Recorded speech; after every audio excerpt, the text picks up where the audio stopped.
Welcome to How I Raised It, the podcast that goes behind the scenes with entrepreneurs who've raised capital. We uncover the tips, tricks, and techniques they use to get investors to write a check. Strap in and turn it up. Hello and welcome to another episode of How I Raised It. Today I'm with Craig Doriot of Dodls, coming to us from the startup mecca of Appleton, Wisconsin. Hello, Craig. How are you doing today? Doing great. How about yourself? I'm great. It's a beautiful day here in San Francisco. I couldn't be happier. I did miss the super blue blood moon, which I'm kind of regretting, but what can I say? Yeah. Cool. Let's get into this. What is Dodls, and why did you start this company? Yeah, so Dodls is a social animation platform. So basically, it's really it's kind of a growing trend within social media. You'll see communication that's been text messages and that's evolved to more photos, more visual content, videos, memes, and we see this as the next progression where you get into all sorts of interactive communication using animation. So taking it beyond just GIF animation or stickers into a really fluid part where people can easily start to animate and use that as part of their daily communication. So your customers are just consumers, millennials, or even whatever's after millennials who want to have more kind of visual, or is it more graphic designers and professionals? You know. Yes, the answer is yes. Yes, and yes. Whoever wants to pay us, no. But yeah, so yes, millennials is a big part of our focus, especially in the early going. Social platforms that engage that younger demographic tend to have a more lasting success. So if you can reach them young, you can grow with the platform and really build out a pretty massive audience, and we see that great opportunity. Also, that generation in particular is very creativity focused, so they're a lot more apt to just pick up a phone and start creating and start building stuff, as opposed to my generation will be a little more hesitant to grow with a platform like that. But long term, the business aspects are really incredible. The business play here of digital marketing and comic book development, or all sorts of business purposes, training videos, and yeah. Cool. Interesting. Yeah, my 7-year-old daughter, she doesn't have a phone yet, but she'll pick up my phone and start texting her nanny, and she uses animated GIFs like pretty much exclusively. It's interesting to see. It's the way they communicate. They grow up with it. Yeah. Exactly. It's kind of frightening a little bit. But okay, tell me about how much you've raised and how many rounds, and maybe give me the chronology of your funding path so far. Yeah, so previously I had started, so I've had other .com and other tech startups before. I sold my last company at the end of 2013. Rolled out the $2 million from that sale into this. So the original development of the product was myself bootstrapping it for $2 million. And we started to hardly a bootstrap, but yes. Yeah, it's a big project, a big undertaking that we're doing. And so, yes, it's quite a bootstrap. And part of the problem with that is it's non-traditional. When traditional investors look at this, okay, you're a startup and you put in this money and you have this history.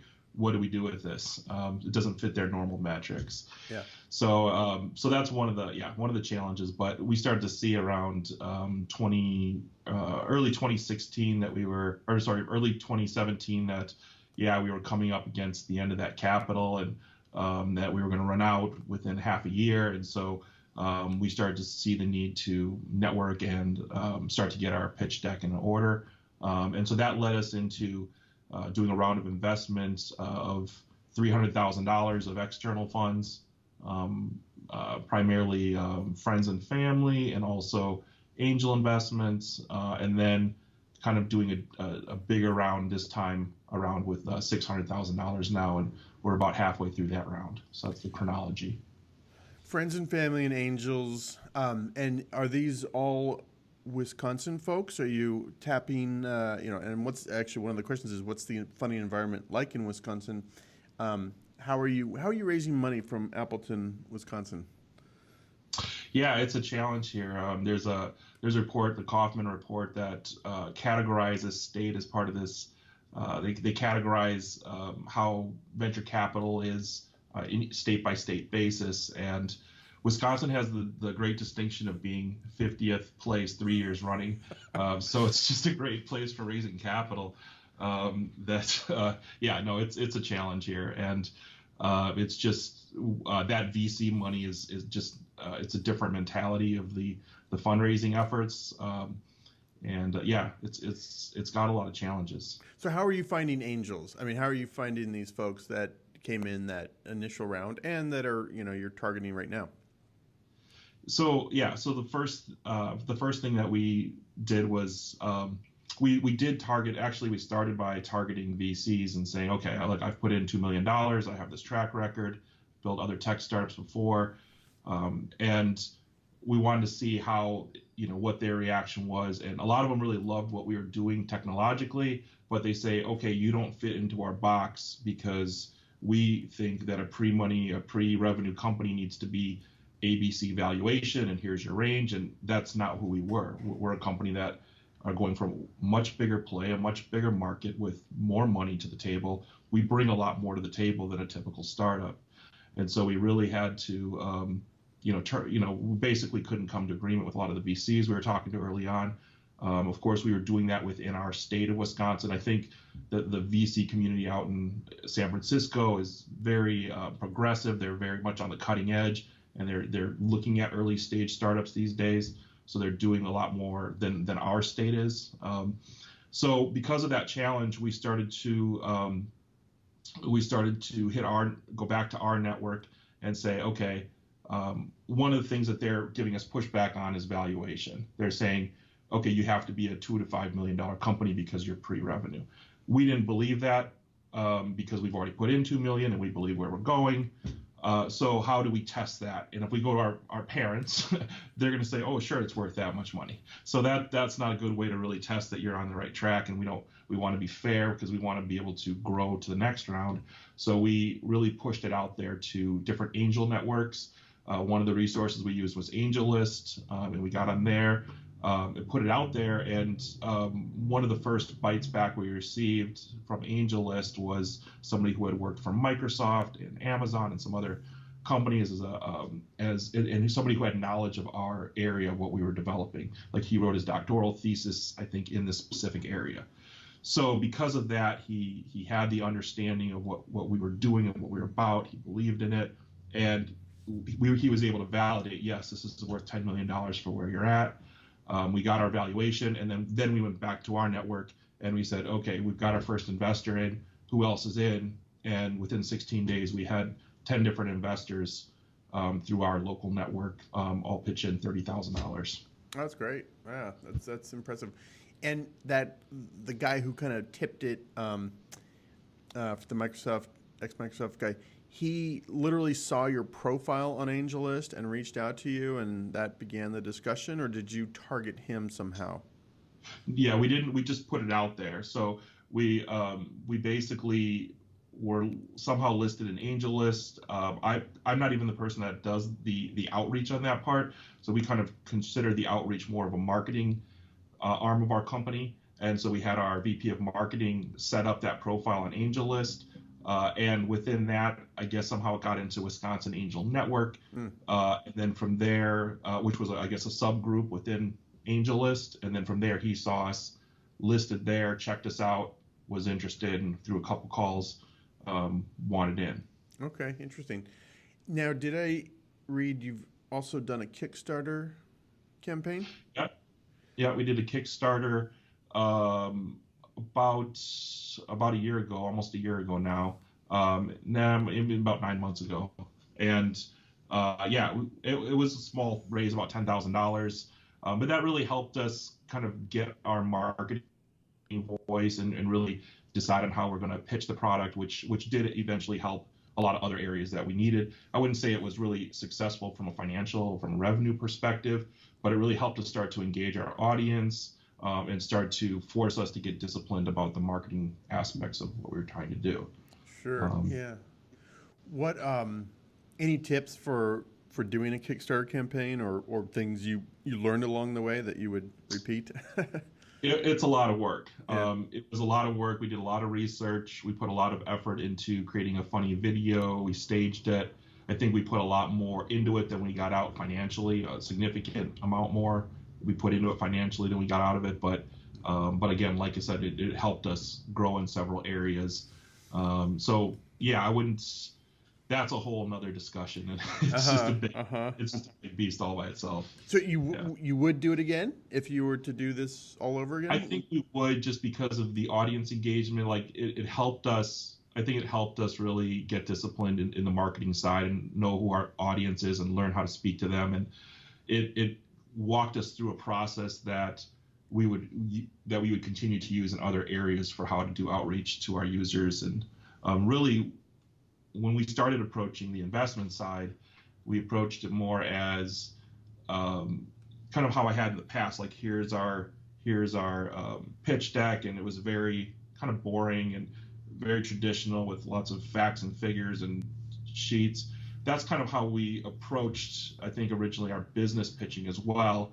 But then as we got into it a little further, we decided that no, what we really want to do is take more of a marketing approach. Treat the whole thing more as marketing, and from our outreach perspective, making all the connections that we need to do and filtering through those connections all the way down to how we really get people excited about it. We're really going to take the same approach that we do with our user base, rather than just look at this from a facts and figures and sheets, Sure. perspective. Good. So you're raising now. You're raising another portion of the round. What other platforms are you on? Other tools you're using? How's it going? Yeah, it's going well. We started raising. Really started to see. Okay, we're about to head out of cash pretty soon again. Probably around November. It was starting to get tight and starting to make some adjustments there. And we wanted to do it bigger than we had done the last time. We had learned some things, and we said, okay, how do we make our presentation better? How do we take advantage of the tools out there? So we started to research what tools were effective in the market. We just took a more serious approach to how we went about fundraising all the way around. And one of the resources that we came across, or actually who had reached out to us, was startups.co or Fundable. And they said that they liked what they were seeing about us, that they have a crowdfunding platform of their own, not like Facebook, but for investment purposes. And we liked what they had to say. It was a reasonable price, and they were going to help us walk through our pitch deck and really make us look. And they really made us look at our pitch deck differently, like I said, from more of a marketing perspective. So they kind of used a lot of flowery language that was getting people jazzed up about the product, as you would a sales pitch. And that we just took a totally different approach. And even after they helped us rewrite it, we went back and did another rewrite with all sorts of pictures and video to make it a lot more entertaining and exciting to look at. And I think that now it has a big wow factor when you see our pitch deck, which we didn't have the first round. And so that Fundable was the first thing Fundable did for us. Second thing, they sourced lists of investors both locally and also in our niche area of product. And then they also did a sourcing of a press list for us as well. So they really helped us. So they have a platform that their investors, their 13,000 investors, can access us. They helped us write our pitch deck, and they helped source who we need to go. And so that was a big resource for us. And we had some, we've gotten good results from pushing people that way and from their platform. We've also found it important to how are people looking for deals, like on the internet? How do people find different investment deals? And so what resources are they using to evaluate startups? And some of the sites we've come across are like Crunchbase, of course, and Index.co, and Gust, CB Insights. Of course, we mentioned AngelList and Fundable. PitchBook is another one. So these are all sites that try to track all the different startup players. And what that does is, if you're an investor, you go there and you look at, what information is out there about these companies, how do they rank in different categories, what is some baseline data that I can go off of to really evaluate this opportunity. And so what we've been proactive about is getting on those sites, making sure they have like our latest articles, our latest business plan information, just keeping them always in the loop, so that way when investors access it, they're getting the latest information on us. Sure, interesting. Have you got organic inbound leads from Fundable or from being on these sites, or is it more just credibility when someone you reach out to wants to check up on you? We've gotten a few inbound leads through their platform. Nothing that's closed at this point. It's a lot easier to close your local network, than it is to close somebody that you're just warming up the relationship. And we've been on the platform now for 3 weeks. So I think that there's probably just a lot more give and take, a lot more relationship building that needs to happen before somebody anonymously is ready to just hand us a check. Mm-hmm. So I would say, yes, we've had some inbound leads, but it's not like this windfall has hit has jumped on top of our deal. Yeah. Gotcha. Yeah, I see you guys on Founder Suite. A little customer plug there, but that's great that you guys are on there as well. Part of the reason we like this platform is it really helps us manage that content. So with, say, Fundable, they've gotten sourcing of 270 investors, and that's great. But how are we going to keep track of 270 investors? Now, previously, I wouldn't be connecting to 270 people. I'd be connecting to, I know Joe and I know this guy, and let's try to build our connections through there. But today's world, where there's just a lot more easier interaction, faster interaction, you certainly need better tools, better CRM tools to manage that relationship. And since we looked at this more as a marketing relationship of, we've got to go through several layers before we talk to the main guy, we'll do the same thing on our end. Rather than the president get on the phone with 270 companies and try to work this deal, we have our people reach out to their people and work through that process. And you need to manage that. And you can't manage 270 relationships with an Excel spreadsheet effectively. So certainly that platform helps us, and it monitors that activity. It helps us with that outreach. So it really speeds up that process so we can be more efficient in our outreach, for sure. No, I'm glad it's doing that. That's, I used to build spreadsheets for startups. That's what led us to build Founder Suite. It was like I realized the weaknesses of a spreadsheet. It gets very bloated and messy very quickly at any type of scale, right? It just becomes a mess. Yeah. I think there's a time, like if you're doing your friends and family round, we probably started with a spreadsheet on that too. So there's a time and a place for it, but as you start to go to scale, it makes no sense. Yeah. So let's go back to your location, because this is something I've been drilling into with some other interviewees. Any tips for other startups in Wisconsin that are looking to raise capital? Any resources, angel groups, networking groups, incubators, any resources? Yeah.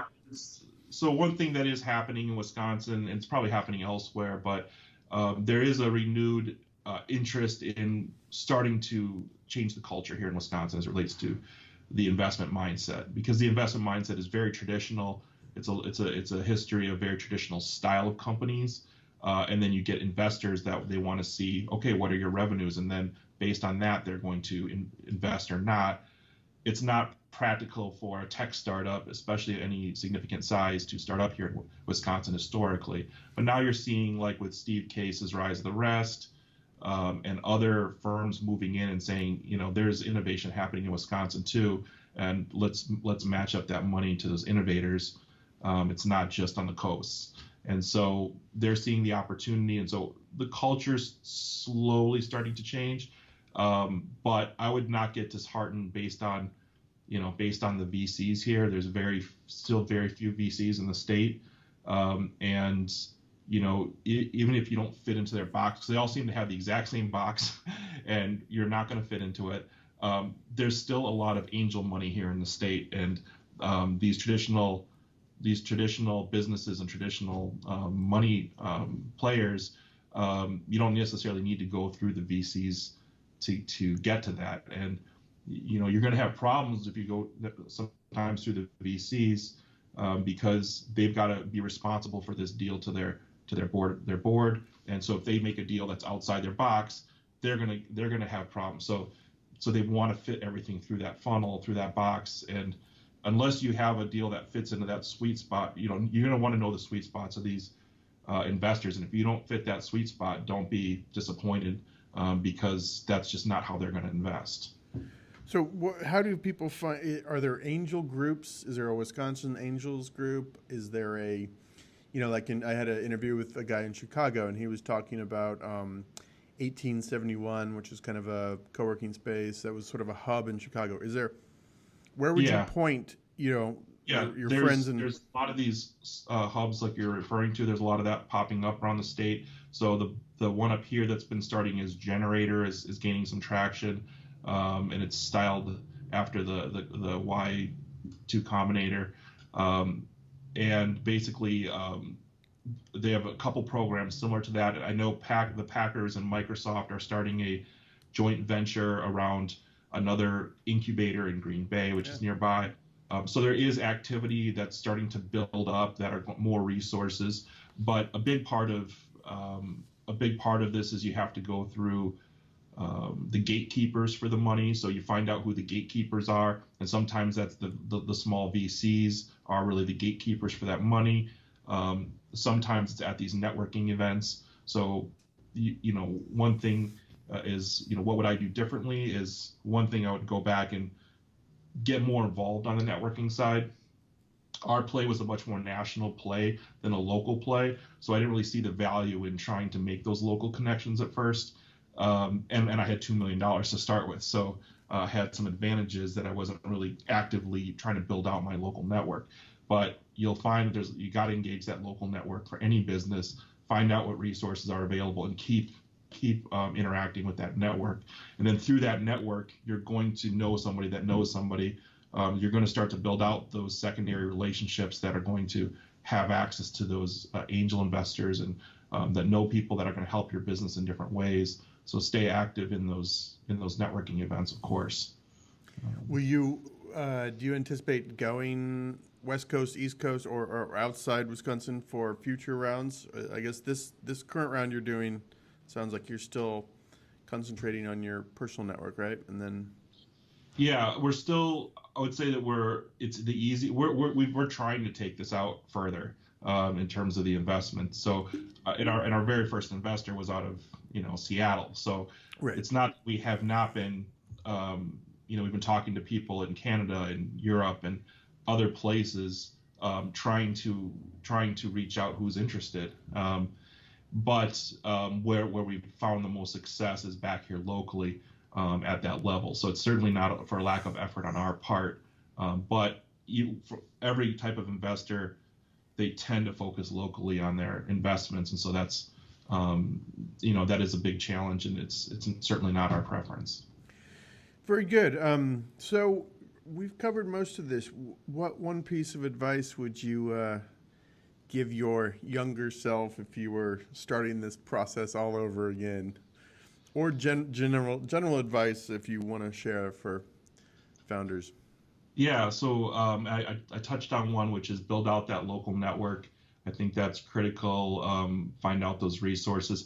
The type of companies the type of company we are, it wasn't going to make sense necessarily to go through a incubator because of we've got some traction in the past. But I think if you're a typical founder, you're going to want, you don't know what you don't know, and so you're going to want access to those resources that they can provide.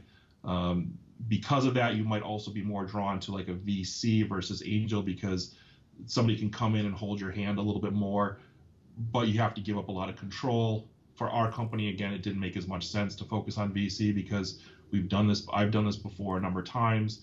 I don't need somebody kind of controlling my business and telling me what to do. And so that's always the give and take of those types of relationships. But so I feel comfortable about where we're at, that we've gotten the type of angel money that we've gotten in to date, where it's less strings attached.